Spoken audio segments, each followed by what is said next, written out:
All right. Thank you, Congressman. We'll move on now to the area of fiscal responsibility and Jim Logan. Okay, all right, good. Okay, thank you, Congressman Olson, for coming out. As part of the Tea Party, our members are advocates of returning the country to fundamental natural law principles. And as such, in particular, we align ourselves with proponents of free market natural law principles, as articulated by Milton Friedman, Cleon Skousen, and Frederick Hayek. Most of the following questions I'll have will center around ideas found in these works, but they're really not modern concepts. They're just advocates of returning to what the founders started off in 1776. So what I want to kind of just put that fundamental out there as we go forward and then kind of give you a foundation for where I'm going with this. So first question kind of centers around the basics of Cleon Skousen and natural law of economics. He states the following, that free market economy is based on 4 principles: the freedom to try, the freedom to buy, the freedom to sell, and the freedom to fail. And then the role of the government is fourfold in the free market economy: to prevent illegal force, to prevent fraud, to prevent monopoly, and to prevent debauchery. So my first question would center around this. How do you resolve your oath of office and setting on the Energy and Commerce Committee with the continued funding of the EPA based on the stated priorities of the EPA from their website, which are as follows: taking action on climate change, improving air quality, assuring safety of chemicals, cleaning up our communities, protecting America's waters, and most importantly this one, expanding the conversation on environmentalism and working for environmental justice, and building a strong state and tribal partnerships. Under natural law principles, as a citizen of the country, my rights come from God, and I can't give the government rights that I can't do to another person. So I can't steal from someone and give it to somebody else.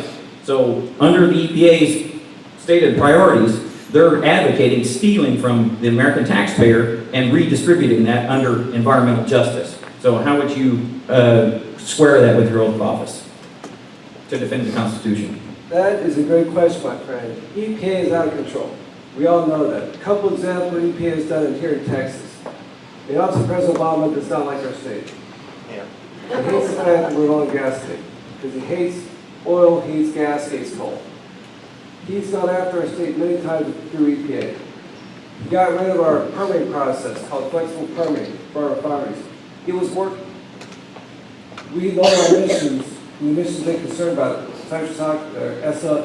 SOx and NOx, half, double the national average. Texas did that. One of the best growing state in the country. That's confidence to be proud of. And the EPA said no. Up in the Barnett Shale Plate by Dallas, Fort Worth, fracking is going up. You guys know about fracking, right? Changing our energy portfolio forever. We can become energy independent by 2020 if we just do the right thing and turn the market loose. They went after a company up there saying that somehow water got contaminated by the fracking process. Our Railroad Commission are the ones who investigate this in Texas. They got on the job. It takes about 6 weeks to find out what happened. But there's a fingerprint. The chemicals are the same, very individual for each fracking operation. EPA could not wait for them to do that. The former administrator went to the cameras and sent all this email to the whole world. Said, TiVo Channel 8. We have a big news today. And they took over those 2 well operations. Of course, 3 weeks later, a Railroad Commission found out, nope, something's in water, but it didn't come from fracking.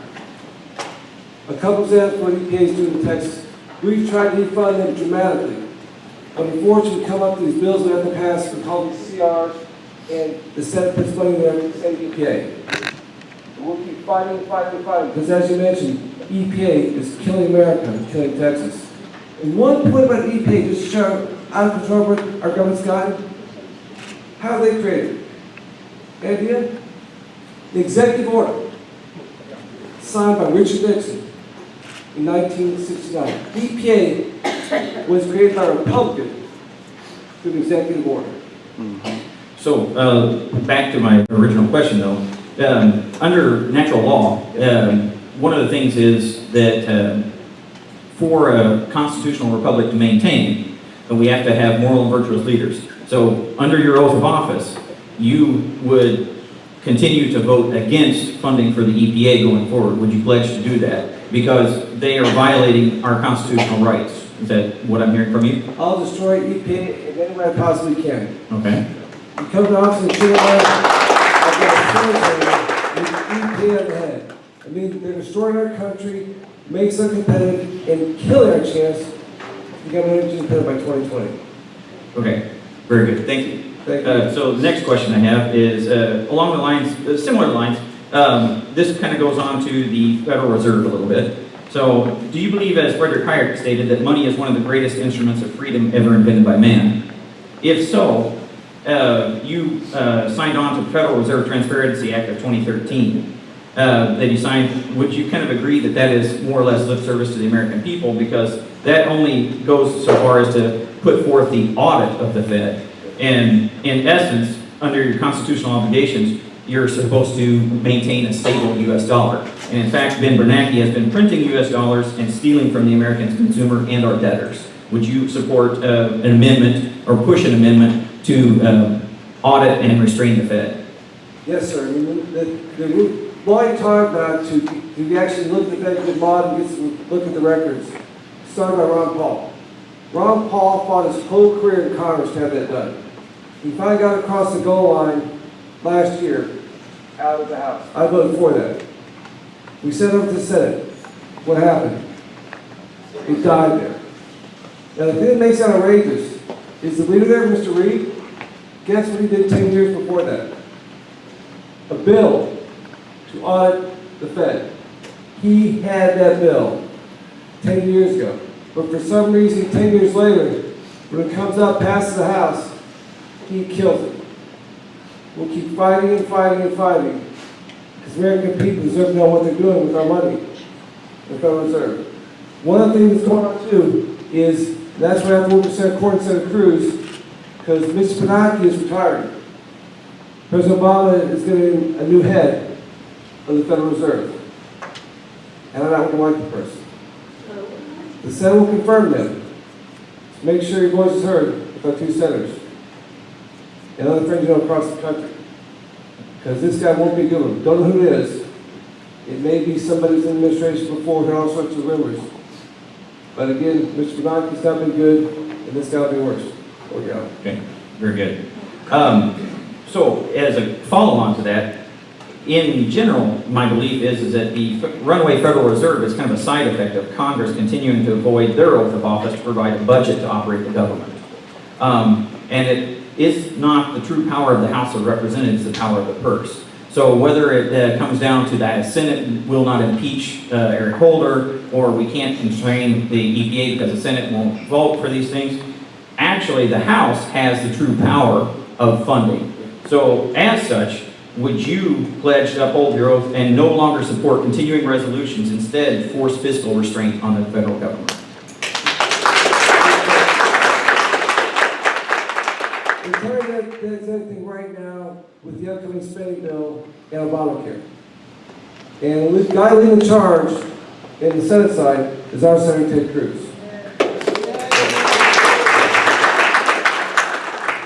But Ted needs our help to do this. It's a high hurdle. A couple things. First of all, this bill is just good for 1 year. A maximum. October 1st to whenever we set the date, no later than September 3rd of next year. Even if we're successful, get it rid of it for 1 year. It comes back to life automatically. Next year, it's good again.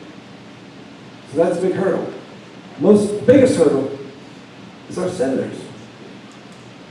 We'll talk about the immigration bill with Robert later.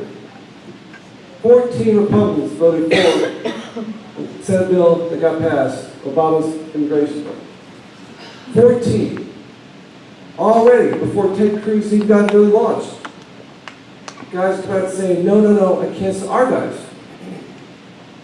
So our challenge right now is to help Ted and Mike Lee and some of the Republicans and conservatives get this thing through the Senate. That means all 46 Republicans have to stay on board, and 5 Democrats have changed their minds. If they do that within 24 hours, the House will repeal Obamacare. But my contention would be this, that as the House, as long as you stick together and you say, we will not pass a continuing resolution until the budget is put together, you guys have the power over the Senate completely. You initiate spending bills. So regardless of whether the Senate goes on or not, you guys can put a stop to it. You can stop the funding right now. Yeah, I know, Speaker Barron, I was on the conference call, I was working the weekend conference call on the CR. I've heard some proposals, but when I go back there, I have an open mind, but not a closed mind. The biggest thing we have to do is stop spending. Obamacare is the biggest example of the out-of-control government. Yes. And so if we can get that attached, get some Ted Cruz, some allies, get that attached to the Senate, we can do that through the House. Now the problem with the House is all these things they have in Washington is Obamacare, it went through the Constitution, but Miss Pelosi just passed a little something out there, that a blank bill that Harry filled up instead passed their Obamacare bill. Got around the Constitution. And so our concern with these issues, if we pass one bill on immigration, like securing the border, they'll grab it and throw all this garbage in. And we'll have to keep having these battles. So we have to be concerned. There's also some ways I've heard that they can force a vote in the House if something sits for 30 days. Based on Ms. Pelosi being control of the gavel again. And that's a scary, scary thought. So our challenge right now is, this is what we need to, the best chance we've got right now is helping Ted Cruz get a majority in the Senate, get that thing passed. It'll pass the House, but vote to spare. If this doesn't work out, we need different pots of money. I don't want to go too much in the weeds. But if this doesn't happen, we've got a better chance with the debt ceiling, which is coming up sometime before the end of the year.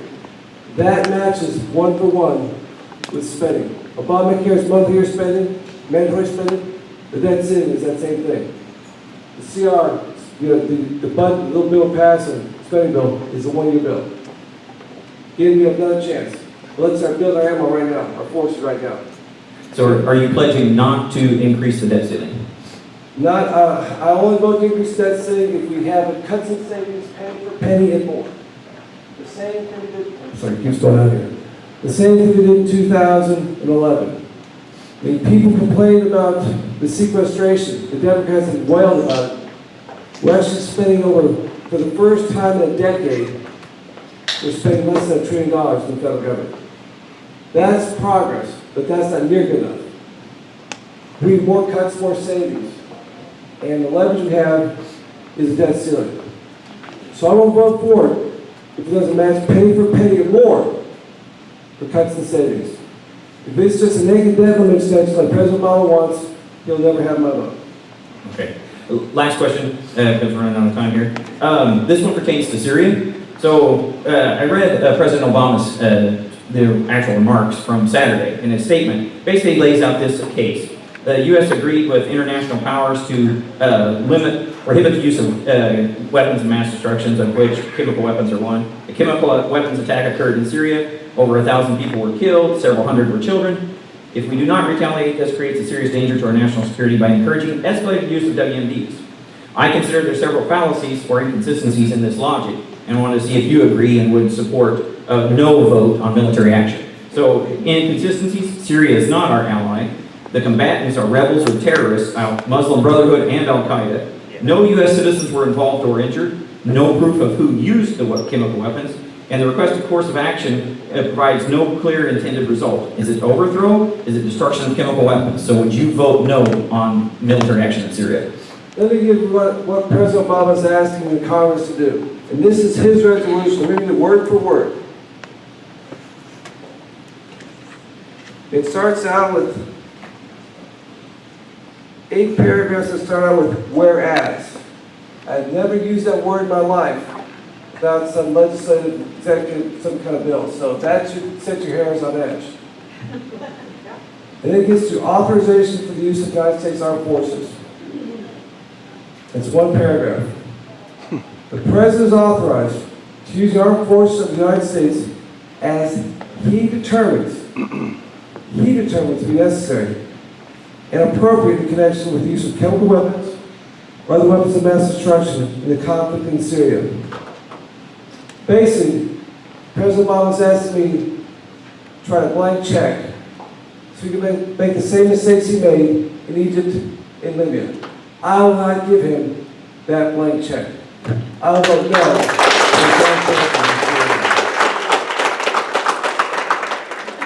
Thank you, Congressman. All right, very good.